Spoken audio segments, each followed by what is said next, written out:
दोस्तों अमेरिका के अंदर एक बड़ी बैठक हुई है जिसमें अमेरिका के secretary of state Marco Rubio और भारत के डॉक्टर जयशंकर साहब जो हैं उनकी मुलाकात हुई है और डिस्कशन हुई है जी कि defence energy pharmaceutical critical minerals और इन चीज़ों पे फोकस करेंगे और हमारा ध्यान इस चीज़ पे है कि जनाब we have to promote free and open Indo Pacific region including the Quad. अच्छा, इस दफा हो क्या रहा है यूएन के अंदर? इस दफा इंडिया की अमेरिकी सदर से मुलाकात नहीं हो रही, पाकिस्तान की अमेरिकी सदर से मुलाकात हो रही है क्योंकि एक ग्रुप ऑफ कंट्रीज मिल रहा है which is again nice for countries like Pakistan. हम कोई इंडिया जैसे बड़े मुल्क थोड़े ही हैं। इंडिया तो देखे is has an ambition for great power, और क्योंकि मोदी साहब के इस वक्त ट्रम्प साहब के अच्छे अच्छे ताल्लुकात नहीं है तो मोदी साहब नहीं जा रहे।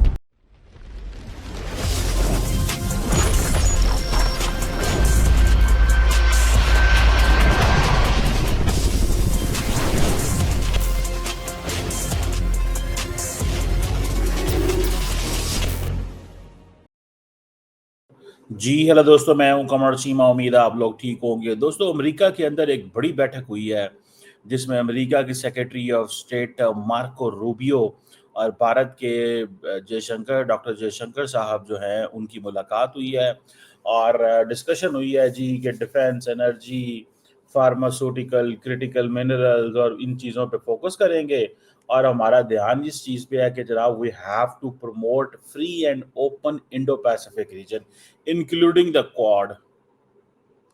अच्छा, free and open Indo Pacific region को प्रमोट करना है एंड क्वाड को प्रमोट करना है, but you will never see a word coming out of the mind of the Secretary of State on Indo-Pacific, the American President on Indo-Pacific, national security adviser की तो slot नहीं है, national जो है वो क्या नाम है उसका, डायरेक्टर नेशनल इंटेलिजेंस के मुंह से आप सुनते कोई बंदा बता दे अमेरिका के अंदर who is talking of Indo Pacific.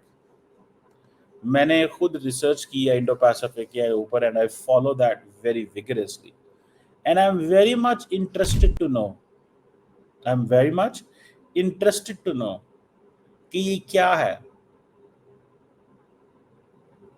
मैं जानना चाहता हूं कि ये जो दोनों मुलाकात जो दोनों हैं क्वाड एंड इंडो पैसिफिक, यानी कि क्वाड की तो मुलाकात ही नहीं हो रही। अच्छा, ये मेरा कसूर तो नहीं है, इंडिया को तो बड़ा गुस्सा है इस चीज पे कि इन लोगों ने किया क्या हमारे साथ। इंडिया को गुस्सा ये है कि इन लोगों ने किया क्या हमारे साथ, और इन्होंने हमें ये कहा। अच्छा, इस दफा हो क्या रहा है यूएन के अंदर? इस दफा इंडिया की अमेरिकी सदर से मुलाकात नहीं हो रही, पाकिस्तान की अमेरिकी सदर से मुलाकात हो रही है। समझ रहे हैं? क्योंकि एक ग्रुप ऑफ कंट्रीज मिल रहा है which is again nice for countries like Pakistan. हम कोई इंडिया जैसे बड़े मुल्क थोड़े ही हैं। इंडिया तो देखे is has an ambition for great power, और क्योंकि मोदी साहब के इस वक्त ट्रम्प साहब के अच्छे अच्छे ताल्लुकात नहीं है तो मोदी साहब नहीं जा रहे, वरना मोदी साहब ने पहुंचे होना था वहां। तो अभी वो कतर, सऊदी अरेबिया, तुर्की, UAE, Jordan, Indonesia, Egypt, Pakistan के जो लोग हैं वो मिलेंगे ट्रम्प से, ठीक है। और दैट इज द स्टोरी, ये स्टोरी है। अब ट्रम्प साहब जो है वो जब ये जयशंकर साहब मिलेंगे और फिर पता चलेगा और कहानी बनेगी हमें कि क्या हो रहा है और क्या नहीं हो रहा। लेकिन बिफोर दैट तो कुछ भी नहीं है। वो बातें अब होना क्या था, डिस्कशन तो होनी थी H1B पे कि यार ये आपने हमारे बंदों को क्यों डिसएडवांटेज पोजीशन में रखा है, क्योंकि 70% तो इंडियन से मुतासर हो रहे हैं, इंडिया के आईटी के लड़के थे। अब सुनने में आया कि डॉक्टर्स वगैरह जो है ना उनको नहीं इसमें इंक्लूड किया जा रहा, मेडिकल हेल्थ प्रोफेशनल्स को, मेडिकल हेल्थ प्रोफेशनल्स को नहीं किया जा रहा है। अब यहीं से अंदाजा लगा लें, यहीं से अंदाजा लगा लें।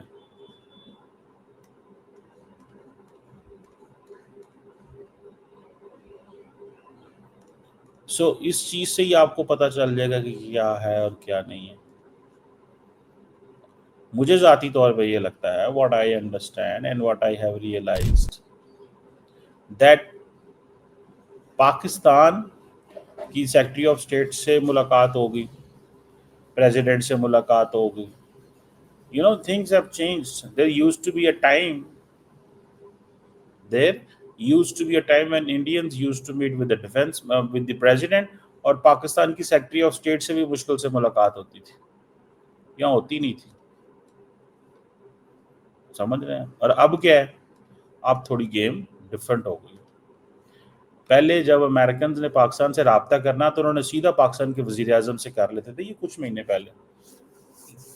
अब उन्होंने थोड़ा प्रोटोकॉल चेंज किया, उन्होंने कहा नहीं यार, उसे कहें कि वो हमसे राब्ता करें, डेप्टी प्राइम मिनिस्टर को कॉल करें।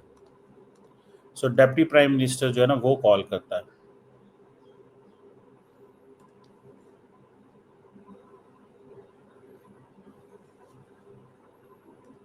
बहरहाल ये चीज़ मैं आपको बताऊं कि इंडिया जो है उसने एक लंबी जो लिस्ट है वो सामने रख ली है, लंबी लिस्ट सामने रख ली है कि ये कन्वर्सेशंस होनी चाहिए थी।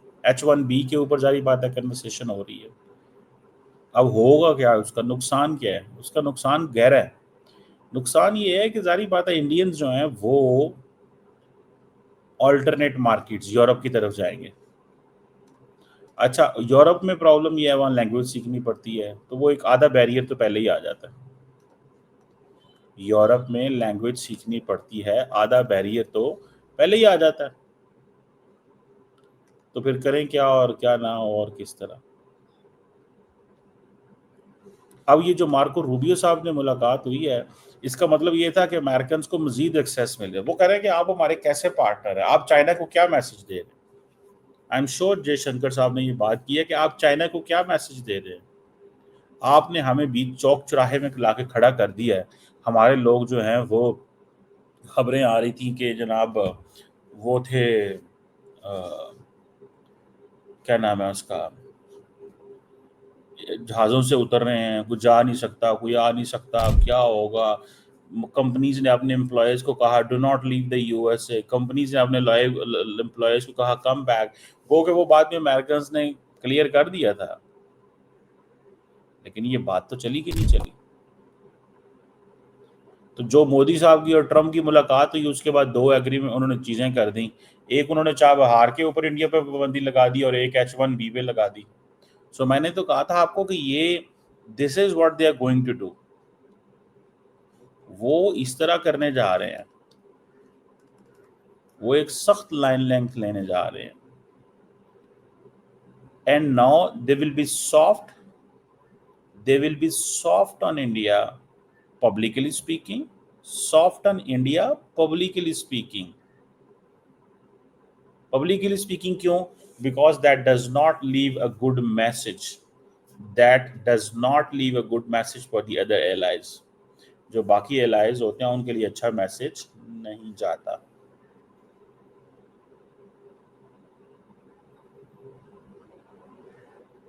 सो ये एक फैक्टर जो है वो पड़ता है।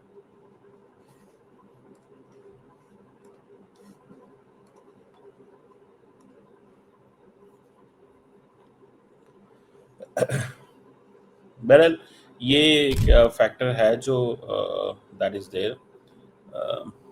मुझे ज़ाती तौर पे ये लगता है कि जयशंकर साहब की और जो उनकी मुलाकात है उसमें ये तो ज़रूर डिस्कस हो रहा है कि अपने फ्यूचर में क्या करना है, लेकिन इस क्राइसिस से भी कैसे बाहर निकलना है। ये जो बायलैटरल क्राइसिस है, जो बायलैटरल रिलेशंस हैं, क्योंकि देखिए इंडिया जो है ना, इंडिया बीइंग, जैसे वो इंडिया अमेरिका के कॉमर्स सेक्रेटरी नहीं कहते थे कि इंडिया जो है वो बड़ी मार्केट है 1.4 billion, so they brag about that. अब वो क्या है, अब वो ऐसे करते हैं हमारे पास इतना कुछ है, हमें you you can't ignore us, you can not you know आप हमें इग्नोर नहीं कर सकते, आपको हमें देना पड़ेगा शेयर, आप ये ऐसे नहीं होने देंगे हम। समझ रहे हैं आप बात? So India now is in this game कि हम किसी तरीके से ये इनको बताएं कि भैया हम आप हमें इस तरह इग्नोर मत करें, या ना हमारे साथ जो है ना वो हमारे लिए प्रॉब्लम मत पैदा करें। That's what they are saying. Let's see इसमें वो क्या निकलता है और क्या नहीं निकलता, या किस तरह चीज़ें जो हैं वो चलती हैं। लेकिन एक चीज़ तो बड़ी क्लियर है, दैट जो कन्वर्सेशन है इंडिया और अमेरिका के दरमियान, that is on fire fighting के ऊपर है। क्योंकि आप वो जो स्टेटमेंट देखें अमेरिका की, उसमें ये वही बातें हैं, क्रिटिकल मिनरल्स और डिफेंस एनर्जी। स्वाय इसके कि जो इस वक्त अमेरिका के नए एम्बेसडर हैं, उनकी मुलाकात हुई है डॉक्टर जयशंकर से, और जिसमें डॉक्टर जयशंकर जो है ना, वो कोई इतने ज़्यादा खुश नज़र नहीं आ रहे, बस ठीक है दरमियानी सी स्माइल दे रहे हैं।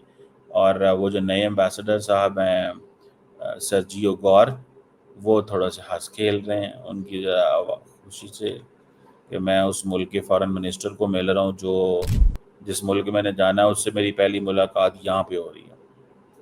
So is a senate confirmed. तो ये चीज़ें जो हैं वो हैं। बहरहाल लेट्स सी क्या इसमें what's the let's see what's the way out क्या है और चीज़ें किस तरह चलती हैं। लेकिन I don't see any anything even bigger के, क्योंकि ये जो एम्बेसडर साहब जा रहे हैं ये 3 साल के लिए होंगे, जितनी देर ट्रम्प, क्योंकि ट्रम्प के ये नॉमिनी है, ये 3 साल के लिए होंगे। और फॉर ऑल दीज 3 years ये एक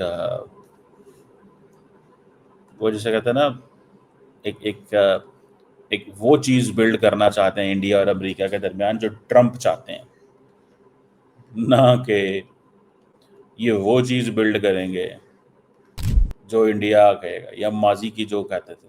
so it's a very very significant appointment है। ये बहुत ही सिग्निफिकेंट अपॉइंटमेंट है, ये मैं आपको बताता चला, बहुत सिग्निफिकेंट अपॉइंटमेंट है। अब देखते हैं कि इसमें क्या निकलता है। सिग्निफिकेंट अपॉइंटमेंट है, क्या निकलता है, किस तरह चीज़ें चलती हैं या किस तरह बनेगी। तो इंडिया आके ये क्या पिछले एम्बेसडर की तरह चीज़ें करते हैं, नए एम्बेसडर की तरह क्या बनता है। इट्स ऑल, वो जैसे कहते हैं ना, ऑल स्पेकुलेशंस। लेकिन थिंग्स आर मूविंग फॉरवर्ड। ये बात तो इंडिया की मैं एग्री करता हूँ कि they are big economy, they can not be ignored, ये चीज़ तो है। लेकिन they are not going to give India what India wants on India's terms and condition. आगे इंडिया को जो मिल रहा था वो इंडिया के टर्म्स एंड कंडीशन पे मिल रहा था, बट नाउ इट्स, ये ट्रम्प है भाई, ये ट्रम्प है, थोड़ा डिंगा बंदा है, ठीक है ना। सो लेट्स सी क्या होता है इसमें।